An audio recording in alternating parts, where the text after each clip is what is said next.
7-seater MPV. Punta lang tayo sa showroom. Dito sa Mitsubishi Car World Pampanga. 2026 Mitsubishi Expander Cross. Yung price, 1,378,000 pesos. Bago na yung design ng front fascia. Maganda naman at mas muscular yung overall look compare sa previous model. LED headlamps with DRL. LED rin yung fog light. May front camera. Ito yung two-tone variant kaya naka-black roof. Gloss black yung side mirror cover. May camera for 360 view. Hindi pa to equipped ng blind spot monitor. 17-inch two-tone alloy wheels. Naka-disc brakes sa front, drum brakes naman sa rear. Medyo mataas na rin yung ground clearance. May keyless or smart entry button.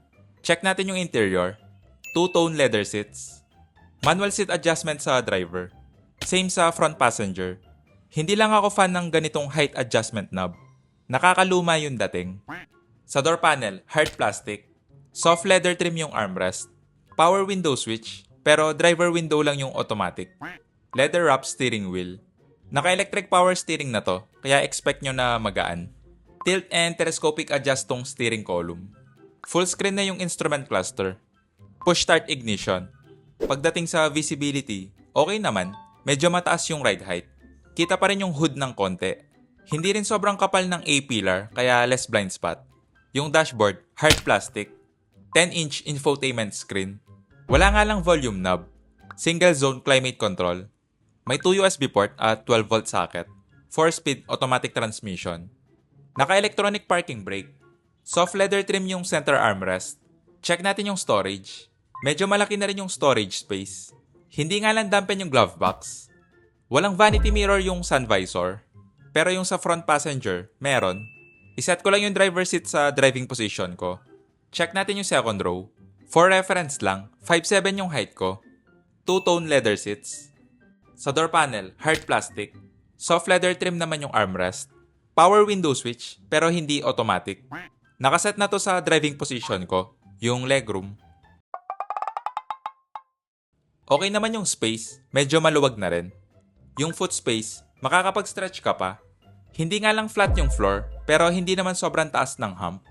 Bitin lang yung foot space sa middle seat, pero yung seating position, okay lang. May slide adjustment tong second row, pero iset ko na lang sa backward position. Yung headroom, nasa 6 to 7 inches pa.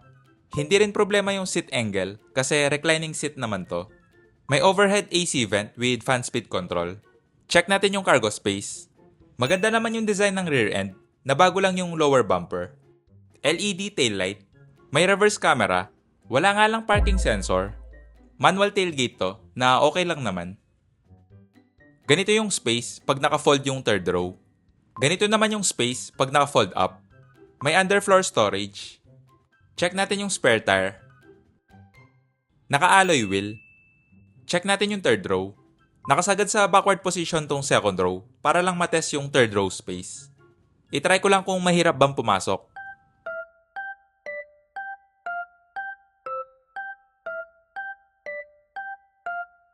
Nakasagad na tong second row sa backward position, yung legroom. Wala nang space, tumatama na yung tuhod ko sa backrest. Kinailangan ko rin mag-split ng konti para lang magkasya. Yung foot space, makakagalaw ka pa ng konti. Kailangan nang i-adjust ng konti itong second row para lang maging usable tong third row. Yung headroom, nasa 1 to 2 inches pa. Okay naman yung seat angle, hindi siya upright or 90 degrees. Pero hindi rin to reclining seat.